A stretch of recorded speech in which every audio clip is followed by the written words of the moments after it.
When Governor Jay Inslee implemented all his climate policies and all these things, this conversation around battery energy storage systems started popping up in communities across Washington state. So basically these units that store energy in batteries.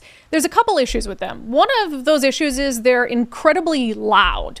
And so we're going to talk about these today because we get a ton of emails about BESSes and about battery storage systems and communities trying to fight back. So we're going to cover that from a few different angles on the show today.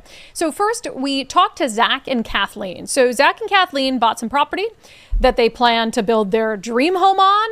And then one freaking day, plop, right next to their property line goes one of these battery energy storage systems. And this thing is freaking loud.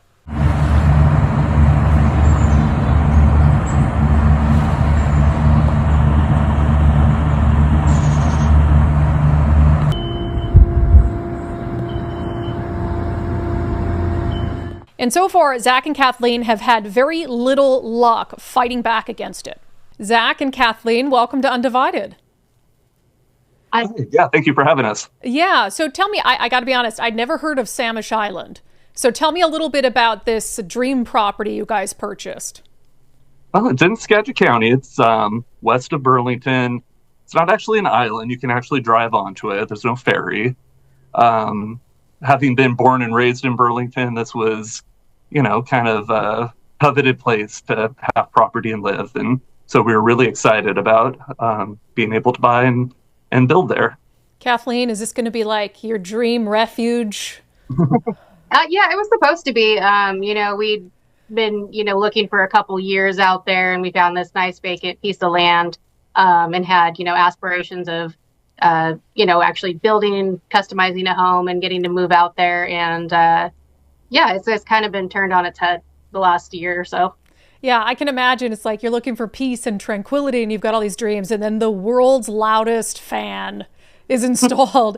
So this gets plopped down right next to us. Gosh, I can't even imagine. So tell me, when did you find out? Did it just show up one day, or did you know that this was going to be installed by PSC?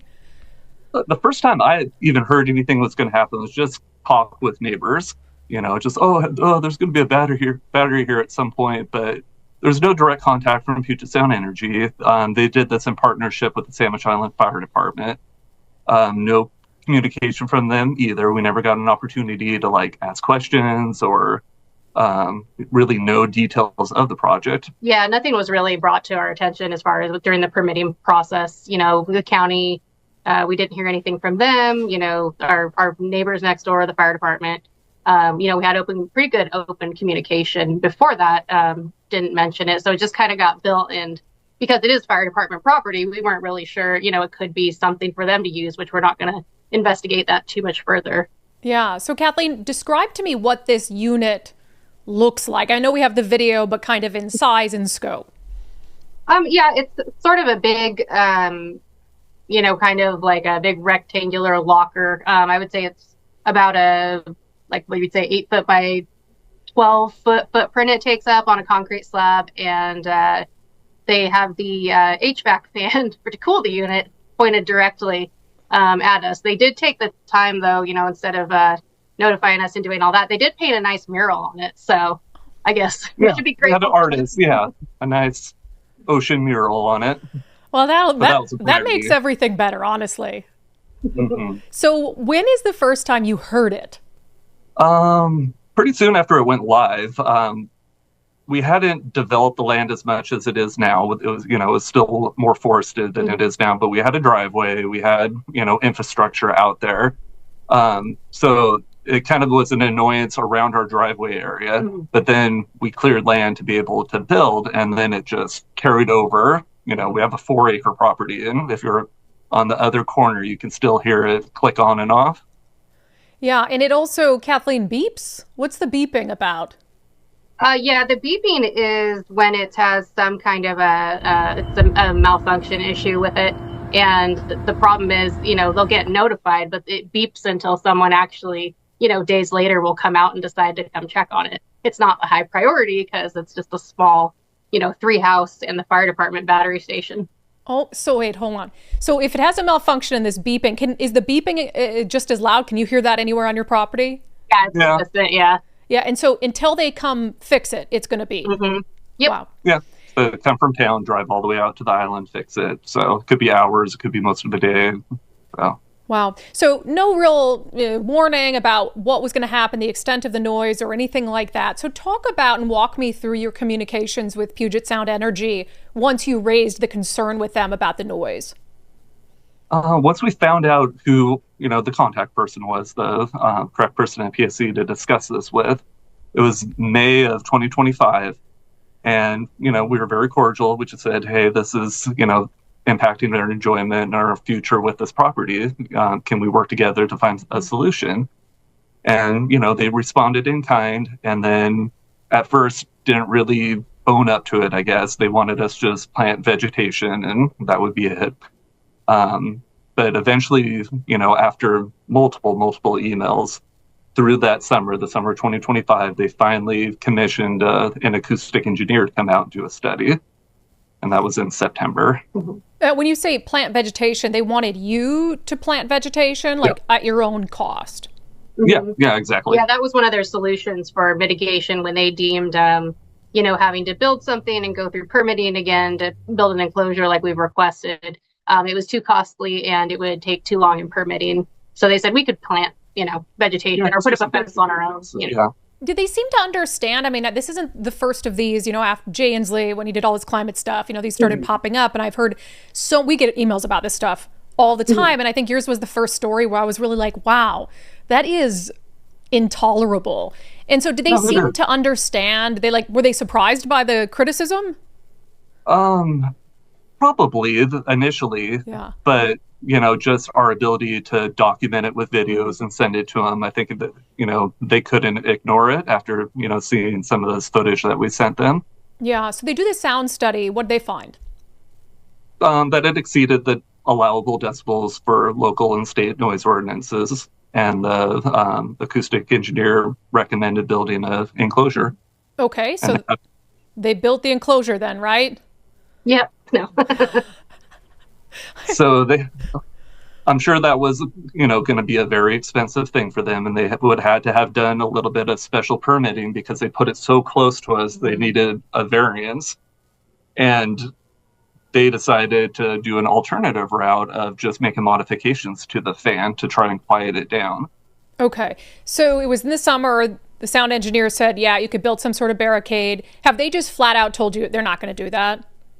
Well, yeah, actually, it even took, from when we contacted them in May 2025, it took until just back and forth communication. It took until September for the sound engineer to even come out there to do the survey.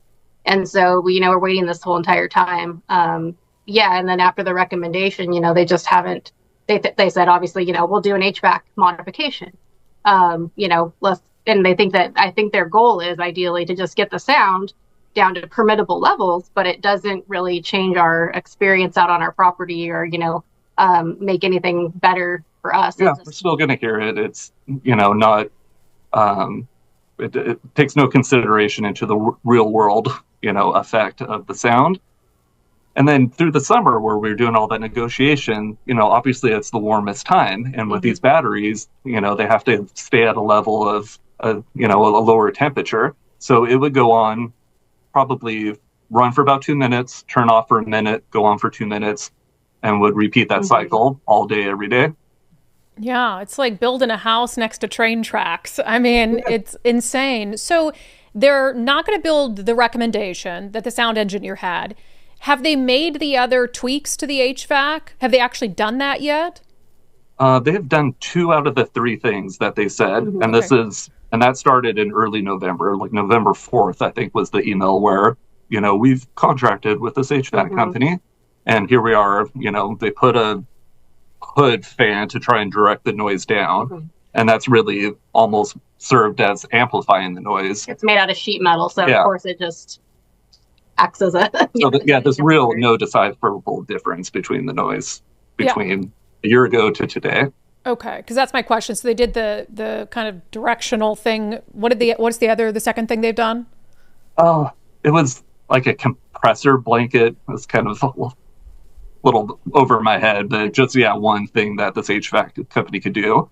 And then they had one more thing of doing something to the motor, and that hasn't been done yet. Gotcha. So do you know, have they been back out, given the 2 changes, to test the decibel to see if it's under the allowable limit?